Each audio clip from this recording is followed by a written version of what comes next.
You're on.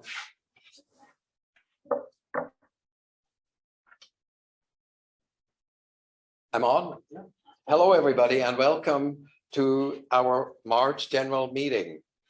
I'm delighted to see members here in the room and to have people out there online participating in cyberspace. We've all gotten used to meetings online, but we're trying to offer it as both online and to be here in person. And we continue to offer the online version because many people find it more convenient and it saves gas.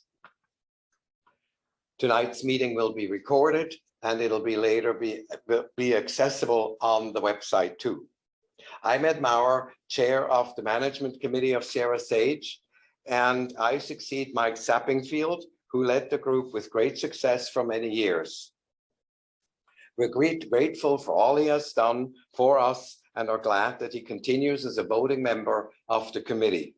We need his expertise and his experience as we carry on. Thank you very much, Mike. Patty Sappingfield has been managing hospitality for our meetings, and she has also been mailing out our bi-monthly newsletters. Patty has decided to retire, and she has resigned from our committee, and we're very sad about it. We're deeply in debt for her setting up all manner of events, from chili cookouts to reserving meeting rooms. Later this year, we will find an opportunity to express our thanks and gratitude to both of them, for both Patty and Mike. New leadership brings about change, and while we continue with the club's motto, to enjoy and explore and protect our wild areas, I will try to put on a lot of emphasis on the protect, because unless we all protect what we have, there won't be much left to enjoy and explore. We'll look at all our activities with global warming mitigation in mind. And tonight we turn our attention to what is happening in the ocean and what flows into the ocean. I thank you all for coming. And this is going to be an interesting program.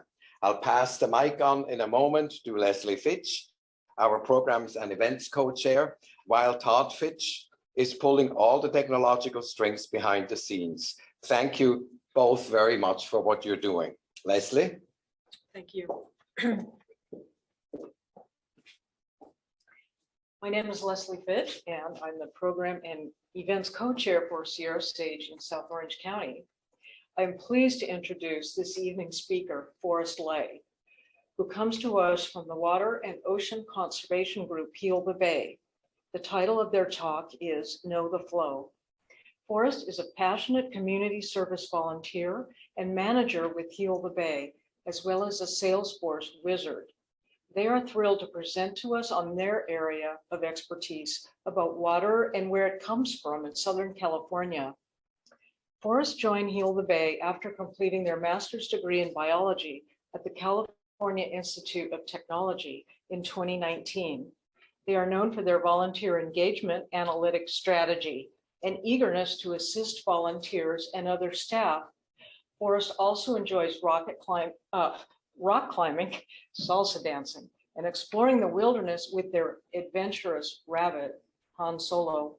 Please join me in welcoming Forrest to Sierra Sage. Oh, thank you both for those wonderful introductions. That was the first time I had heard the Sierra Club's motto, and it got me really excited about the outdoors. Oh, would you mind allowing my screen sharing?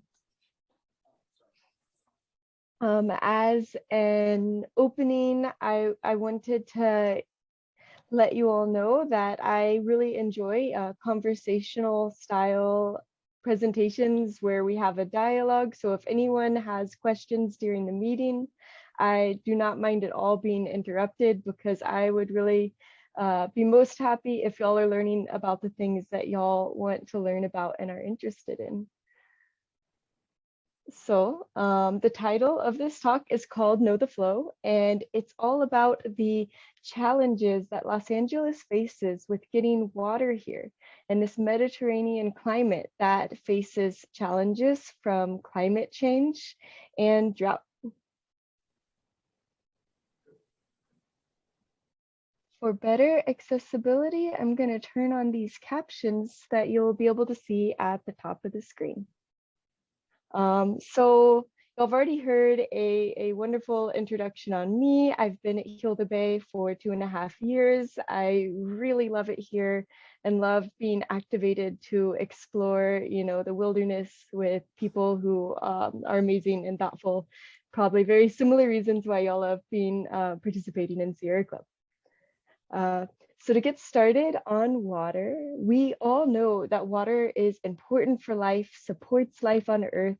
But did you know that access to safe, clean, and affordable water is a human right in the state of California? So Governor Brown signed the bill AB 685 into law in 2012, making California the first state in the nation to legislatively recognize the human right to water. Water also plays a big role in California's economy. So as a state, we produce 1/3 of the country's vegetables and 2/3 of the country's fruit. Additionally, California is the 4th largest cattle producing state in the nation.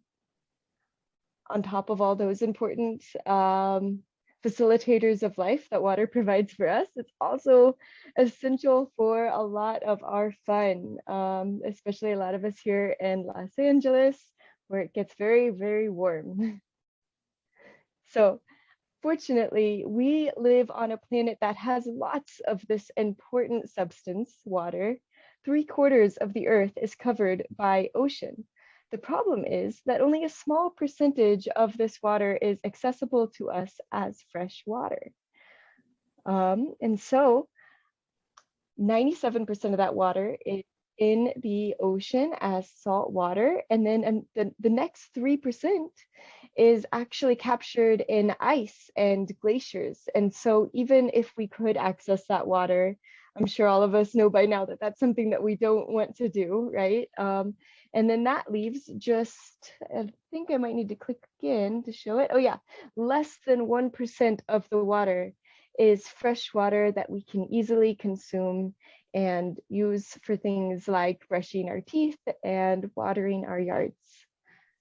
And so even though this percentage is very small, it's actually very widespread on this earth. And that is because water, when on our planet, is continually in motion through something called watersheds. So even though water touches all these places, it may not be in all of them at once, but it sure is beautiful and majestic when looked at, the changes it can make from afar in a photograph like this.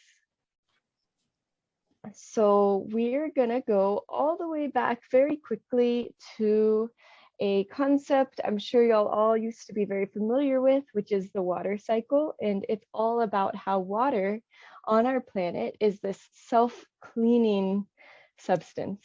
So in the water cycle, and I'll be brief on this review. In the water cycle, the sun heats up a large water body, and that water then evaporates and goes into the air, condenses into clouds, and then eventually will precipitate down onto the ground. And as soon as it touches the ground, it has 2 places where it could go. First of all, if it's on a substance that is spongy or soft, natural, it's most likely to go deep into the ground and seep down in there. And so most of the water is gonna infiltrate the ground and then go deep down into our groundwater stores and then eventually travel through underwater rivers back out into our main body of water, the lowest point in that watershed. And once that as the ground is becoming saturated with water, some of that water will end up staying on top. And we've seen this in the form of puddles to play in, ponds, lakes, rivers, and that water actually collects and slowly makes its way down the watershed back to the original source. So the definition of a watershed is an area of land where all the water is returning to a single point. But now that we've reviewed this water cycle, it is important to note that this is not the water cycle that we are regularly seeing whenever we walk out our doors in California or in other urban environments. So could anyone guess of what is the main difference between this photo and what we see in Los Angeles?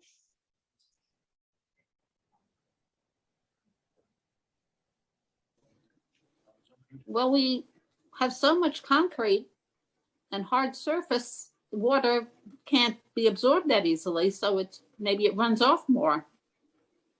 Oh, that's exactly it. Yes, verbatim. Thank you so much. All this pavement, the roads, the parking lots, and the buildings, all of that prevents the water from going deep into the ground, into groundwater, like it would normally do. And so it stays on the top and creates more runoff. And you can see that with all these blue arrows on the surface, and then much fewer arrows going down into the ground with the infiltration. And now all this water is staying on the surface of the land rather than going underneath. This causes problems. And we have a whole other talk about how it travels on the land and collects pollution and then carries that pollution out into the ocean. There's a lot of interesting nuances there. And if you'd like to invite us back to learn more about that topic, of course we could do that. But this conversation is more about water supply. So Los Angeles needs a lot of water, and where does that water come from? So we do have some sources of growing local water. We have a whole lot of groundwater storage. We are very lucky like that in Los Angeles compared to some other places around us. We have a lot of aquifers underneath our county. And also we are beginning to do more and more water recycling in our county. And so these numbers, sometimes they get a little bit out of date because they are changing. Likely recycled water has gone up. But this shows that very little of our water currently is coming from local sources. So if it's not coming from local sources, where is it coming from? Well, very far away. We're importing that water. 86% of it, in fact, was imported for quite some time. So sent hundreds of miles. And in this next subsection, we're going to talk about like where that water is coming from, the journey it takes. But does anyone have any questions so far?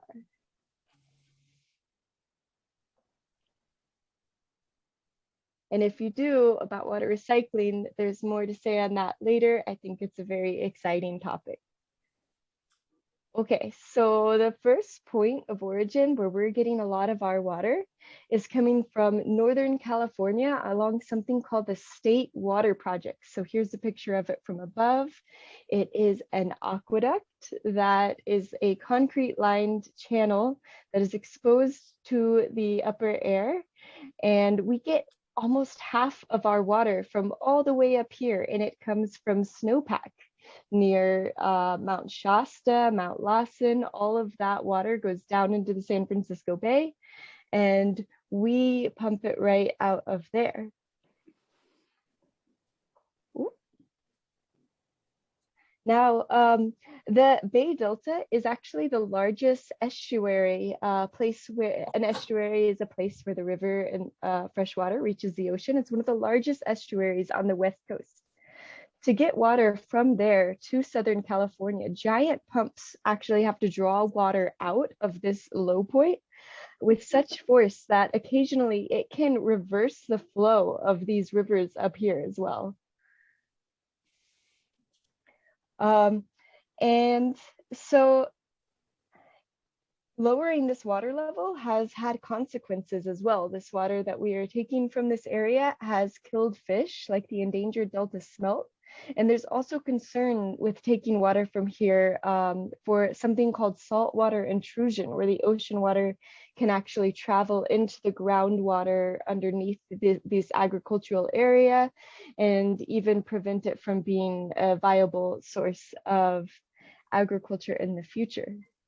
So in addition to those pumps for pulling water out of the Bay Delta, we also need to carry this water over a 2,000-foot high mountain range, the Tecapachi mountain range. So this aqueduct, the State Water Project, carries water nearly 400 miles, nearly 5 hours away driving without traffic, and then across a whole mountain range. And this is one of the largest energy consumers in our state, this pump to take over these mountains. So continuing to talk about the Bay Delta, Lake Oroville is near the Bay Delta. It's a water reservoir that feeds into that delta and through the San Joaquin rivers. And then if we look at this photo from 2011 and see how full this lake is, and also take a look at this thick string. The thickness symbolizes the large amount of water that we're carrying from here, and it is which is about 50% of the water that we use here in LA. And it's also a very, very long string, and that symbolizes the very long distance that we're taking it. And we're gonna pretend, and I always think this is funny, it's especially fun with kids, we're gonna pretend that this gigantic string is a straw that we're sucking on, and Los Angeles is very, very thirsty, and we're gonna count to 3, and 1, 2, 3. Oh my goodness. Now,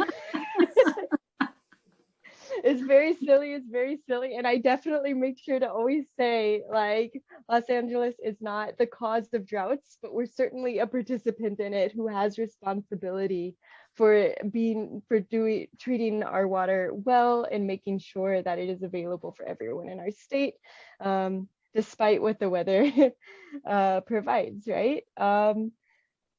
So also interesting, some of you may not be fully familiar with the weather cycle in California, but we have something called a boom and bust cycle. So in between our very serious droughts, we also have really intense rainfall.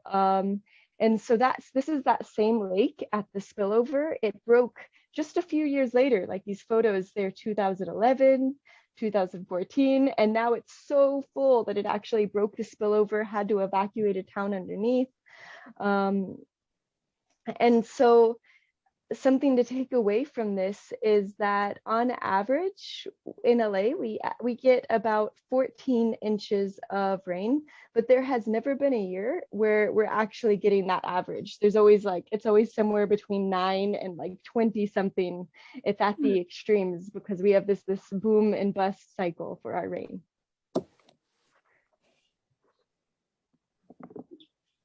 Okay. The next source of water that we carry down to Los Angeles is coming from the Owens Lake bed in Eastern California.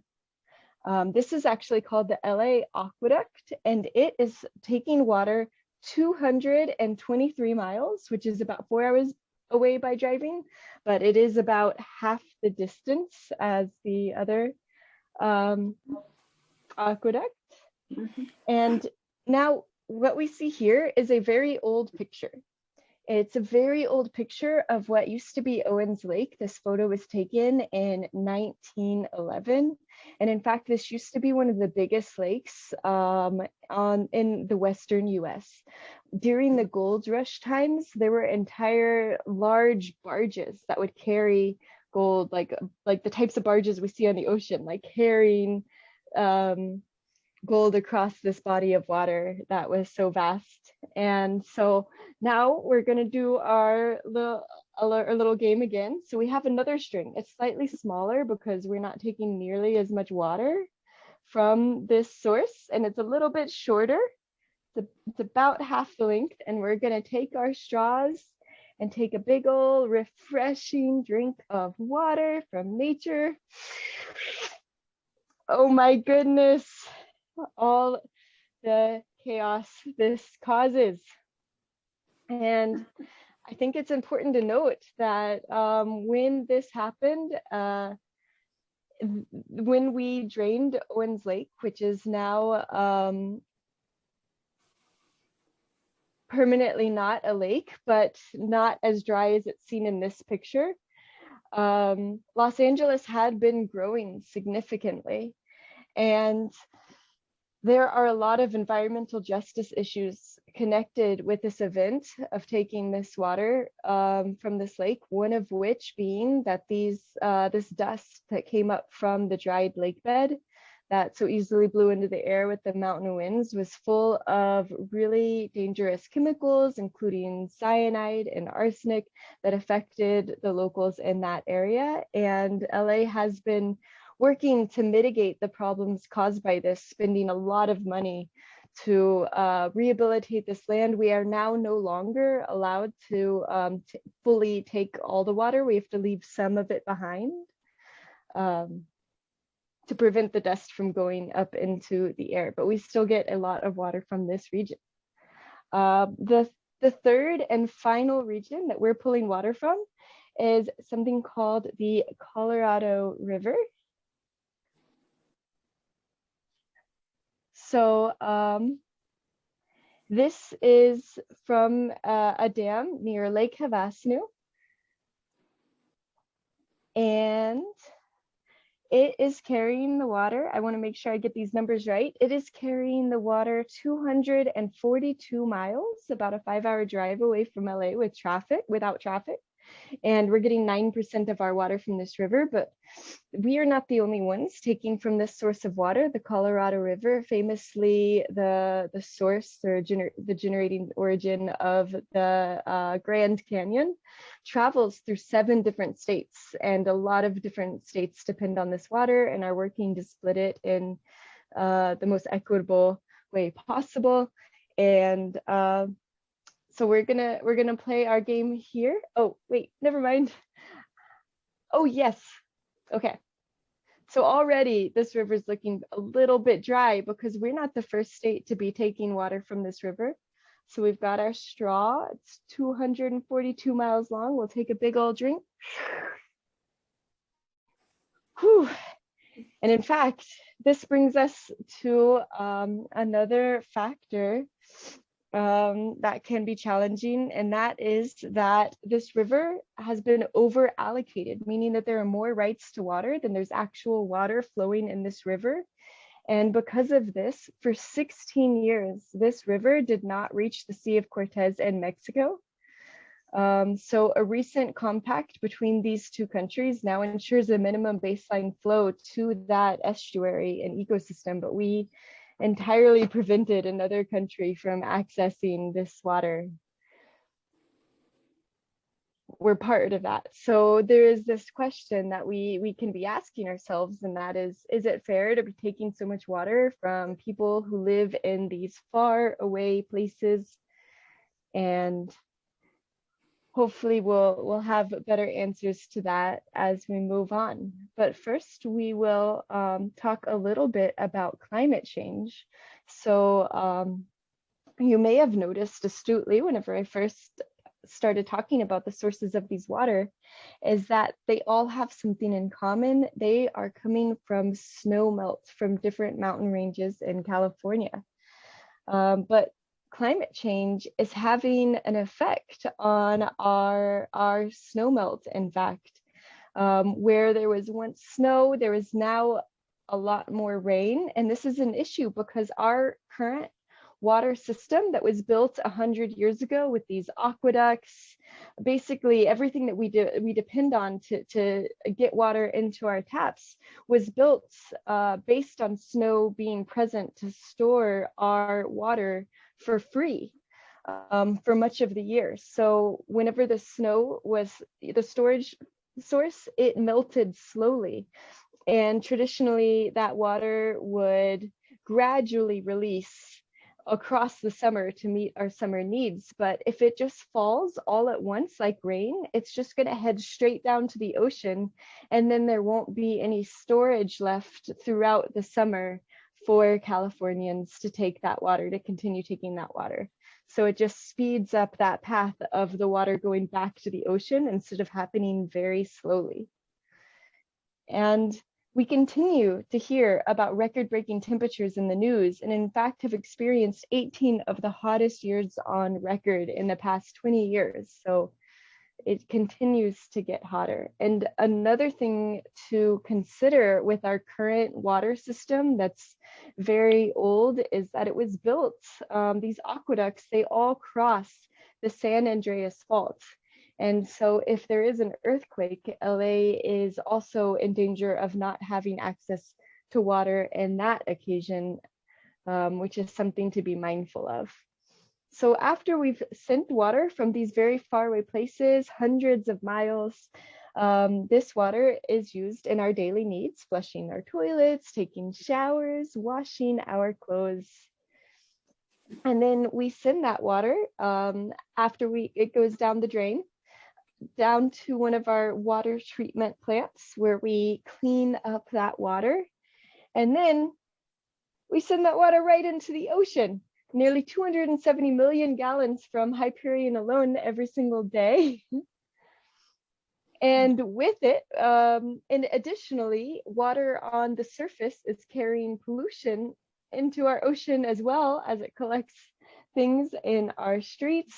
And so we're losing 250 million million gallons of water from our pipes into the ocean. And then from our storm drains, we're also losing 10 billion gallons of water per rain event. And then per year, it's about 100 billion gallons. And these 250 million is per day. And so basically all this water is coming from very far away sources and then going through LA and then out into the ocean. So not a very good system. And another thing to bring up is that most of over half of this water that we send from so far away is being used, cleaned, very, very clean to drinkable quality, and then used to water our lawns and do our landscaping. So what are the solutions? And this is the most fun part of the talk. We can capture, conserve, and reuse water. So y'all have probably seen these chasing arrows with regards to plastics and paper recyclables, right? But we also have we also have them with water as well: capture, conserve, and reuse. And this gives us a circular water cycle, which is exactly what we are looking for. And so I'm going to go a little bit more into detail about the things that LA is doing, like really big projects that you may or may not have heard of before, to capture and reuse water. But then you could also ask me questions about ways that you as an individual can make changes in your life to conserve water. One of the big ones is to replace lawns with more climate appropriate landscaping is one way, but there are also many changes that can be made, big and small. So the first really big project that's happening to reuse water in LA is very exciting. If you haven't heard of it before, it's called the Hyperion 2035 project. And so the idea is there are 4 water treatment plants in LA. And in fact, 3 of them are already at 100% reuse. But Hyperion water treatment plant is at 27% reuse, and it's aiming to get to 100% by 2035. So Hyperion 2035 project. And this is actually going to have a much bigger impact than it sounds, because Hyperion treats more water than the other plants do. So currently, even though 3 of our water treatment plants are at 100% reuse, only 40% of the total water in LA today is actually recycled. So there's 70% more to get cleaned. And that's to prevent it from being dumped out into the ocean, and instead can go sort of in a roundabout way, right back to us. So here are some ideas that differentiate different types of water reuse. So there's two main categories for water reuse, potable and non-potable water. The current state of water recycling in LA for non-potable reuse cases are all in the outdoors. So they're not, this non-potable water is not going to go into your house. Some examples that happen today are this non-potable recycled water, cleaned just enough to be safe to put in the environment, goes in to, for example, provides the water for our LA River. It is clean enough to recreate in, perfectly wonderful to go kayaking there. And it recharges our groundwater. And if you recharge groundwater right near the ocean, it can prevent saltwater intrusion into that groundwater, keeping our freshwater groundwater safe. And then also for irrigation as well. So landscaping with purple pipes means we're using reused water rather than freshly imported cleaned water. Okay, so the big idea for Hyperion 2035 is to add a whole bunch of cleaning cycles to go from non-potable recycling to potable. So it's going to be super clean, really amazing. I'm highlighting everything that's new in orange, just like all these stages of cleanliness, basically. So if you have questions about how safe this water is it getting, for example, when I wash my clothes and my clothes have microplastics in them, is it getting that? If you have any safety questions, you can ask me about that. If I don't know the answer, I know exactly who to forward those questions to. So yes, I'm on the personally on the community advisory group for this project. So I may be able to answer some questions. And again, if not, I can get those answers for you if you want to know more about our water recycling. And so like the last big project that I'm going to talk to you about is called the Safe Clean Water Program. So this program began when Measure W was overwhelmingly passed by voters in 2018. People of LA decided to tax themselves to create safe, clean outdoor water. So I just added some slides here. So, so background, we want to capture stormwater in order to increase our water supply to make us more drought resilient, right? Which is what we're talking about in this talk. But the problem is that a lot of the water, our local water bodies are impaired. They have contaminants in them. And whenever our stormwater falls down to the ground, it is in our urban environment almost immediately picks up pollution from our streets.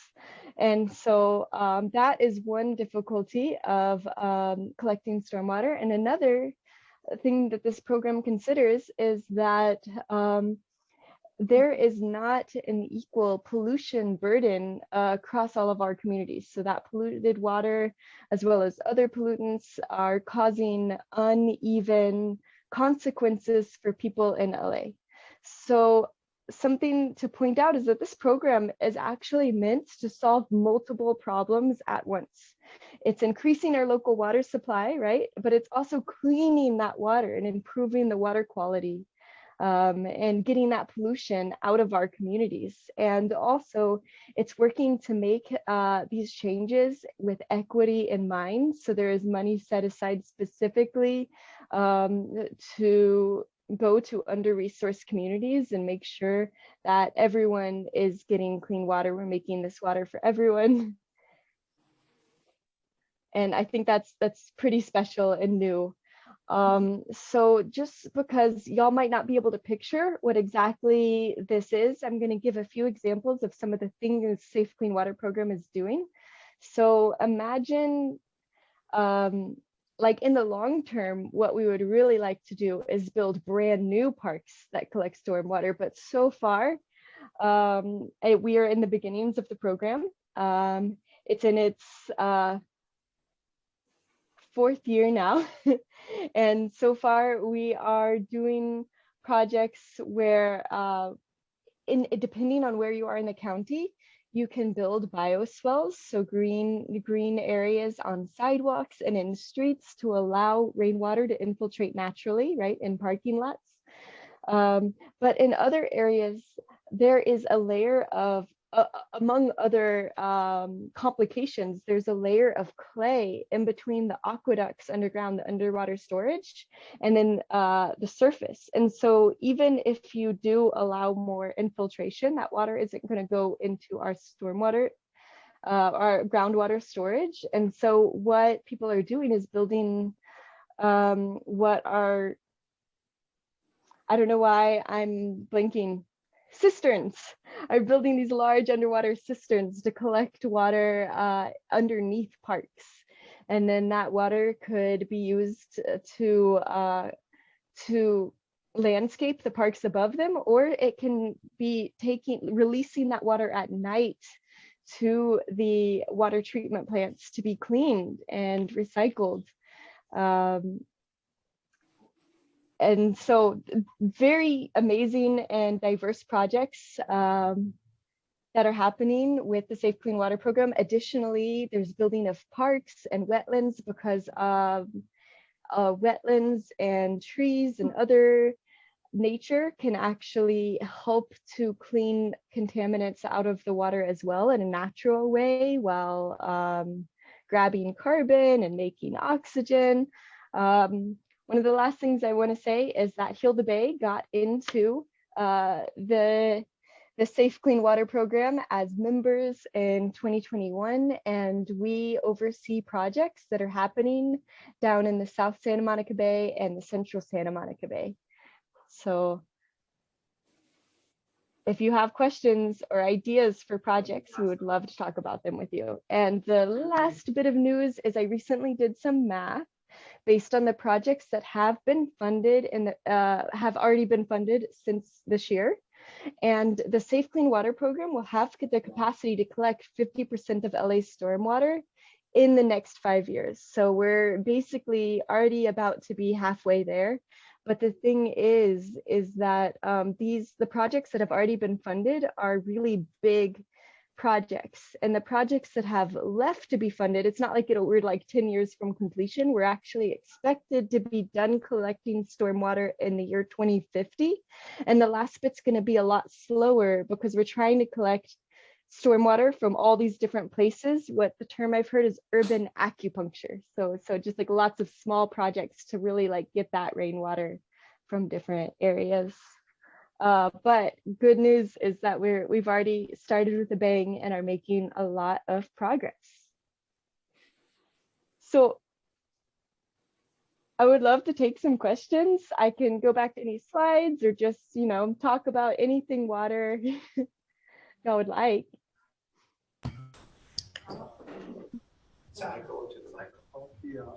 Question. Hi, can I ask a question? I have a question. Can you hear me? Yes. Okay.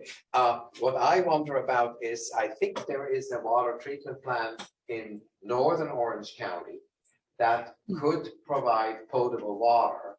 Yes. There is public resistance to the idea of taking this water and cleaning it. It's actually cleaner, I understand, but you get bottled water, but people don't want it. How do you overcome that problem? And is there such a plant in Orange County?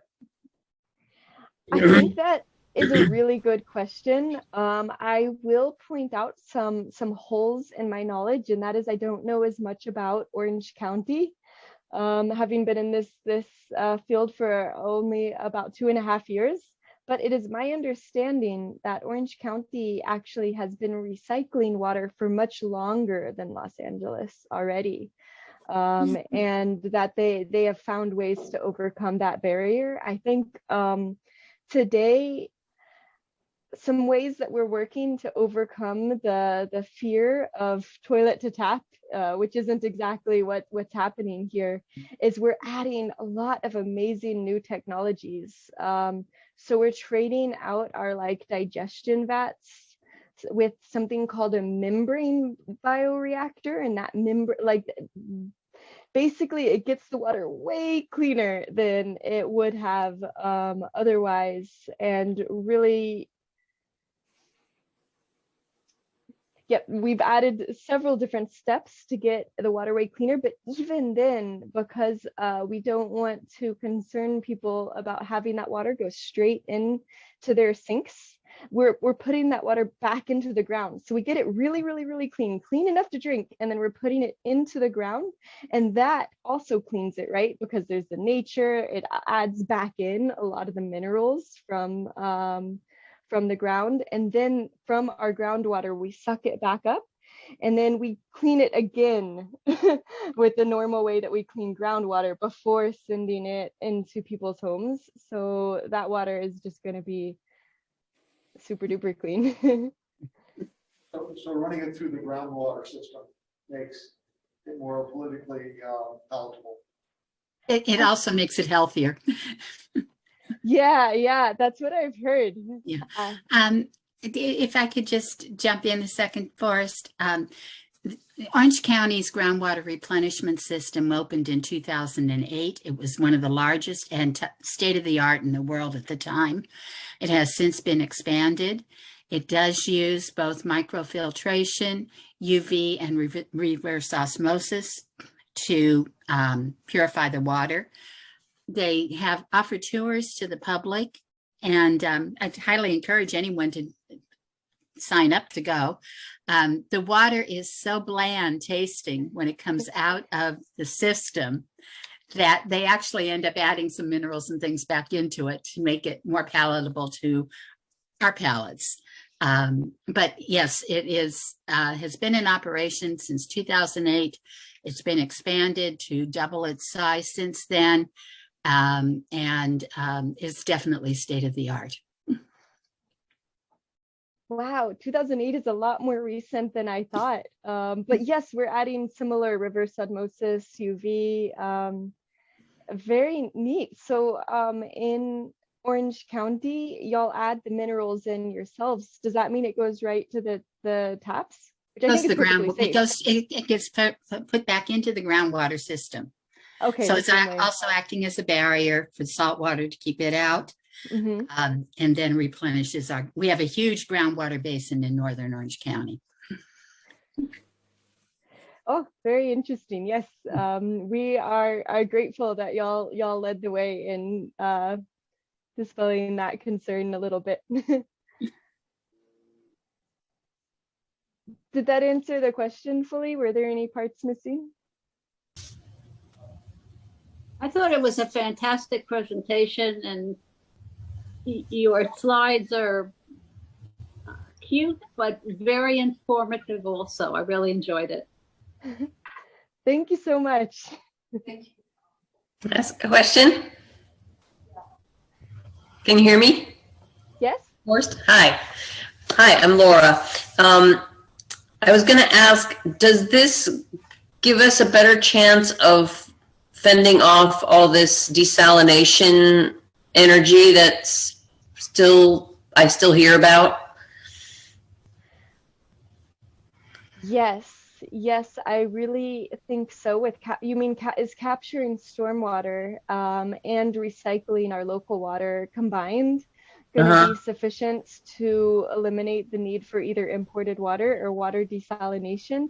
Right. And I'm still, because I am an outreach person, I'm still trying to fully finish the math with just whenever we recycle our local water, some of the water is lost because it gets too salty. Something has to carry out a lot of that impurities. So we're not always getting back as much water as we started with. And I've been trying to figure out if the stormwater that we're capturing is going to be sufficient to fill that gap, or if we will still continue to need some small amount of imported water. And I hope to have that answer, in the coming months. Yeah, because that's a big challenge, and there's still a lot of people talking about putting in desalination, and that's also very energy intensive. I agree. Desalination is the most like energy intensive, yeah, climate change altering Mm. process that you can do. Um, So that's but the goal is to reduce both the importing and the potentially putting in desalination plants. yes, I think that there is widespread agreement among the circles that I talk with about the downsides of desalination, and that many people believe that it is a last resort for many reasons. Additionally, it would cost more to people, making water less accessible. Like, but at the same time, it is, yeah, still a possibility available to us, but definitely not one that we want to access until we've fully used up the resources that we have here locally. Right. One example that my boss gave me recently was Israel. A lot of people say, well, Israel does desalination, but she said that before they even tried to do desalination, they fully got a really good recycled water system and like just tried to use these much more economical and environmentally friendly methods first. Yeah. Well, I was very encouraged by your talk. I found it very informative. I was a little behind on what's been happening, so it's I'm very hopeful about what is happening. I don't understand the math either as far as Orange County's all really, it's awesome that we're doing good stuff, but we are so much less of an impact than that greater Los Angeles area as far as number of humans and amount of square footage or whatever, all those long Pollution going into the ocean. yes. So it's I great. have another question. Yeah. Are you making can you make an economic argument, a cost argument that the water that you suggest of recycling is much less expensive than a desalination plant? Because that's about the most expensive water that you can think of for the consumer. I've seen figures from scientific papers showing that desalination is significantly more expensive, even from the like there's non-potable recycling and potable, and potable recycling is more energy intensive than non-potable, but like desalination still costs even more. And it really has to do with, I think, the salts. Whenever we were talking in our last advisory committee meeting about Hyperion, they were saying that we would love to recycle all the water, but at some point you're taking out so much water that the water gets so salty that it takes a lot more energy to continue pulling water out of that.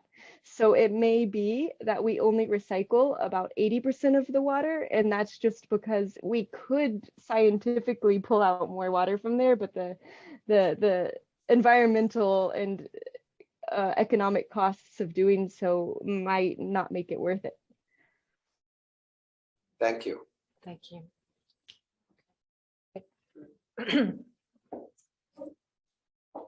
Are there any more questions for Forrest? Thank you, Forrest, for your talk. We've learned so much, and it's encouraging to know what is going on in Los Angeles. I hope that Orange County will continue with their recycling efforts. Also, thank you again. Thank you. Yes, I feel encouraged too. I've really felt very good from what I've learned at this job, and I'm glad I can pass that on. Have a good night.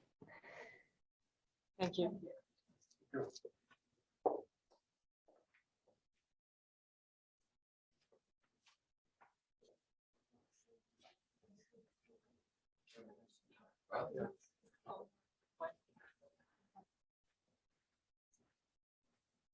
This was our hybrid experiment, and I think it worked very well. Thank you again for setting this up, Leslie and Todd.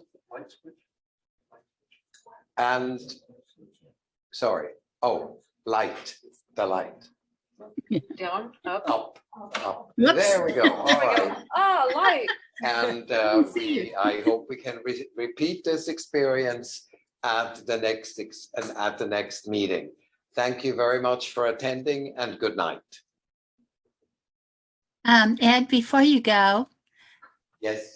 I'd like to remind everyone that if you have not voted yet for the Sierra Club Board of Directors, to please cast your ballots. Now, your vote is very important.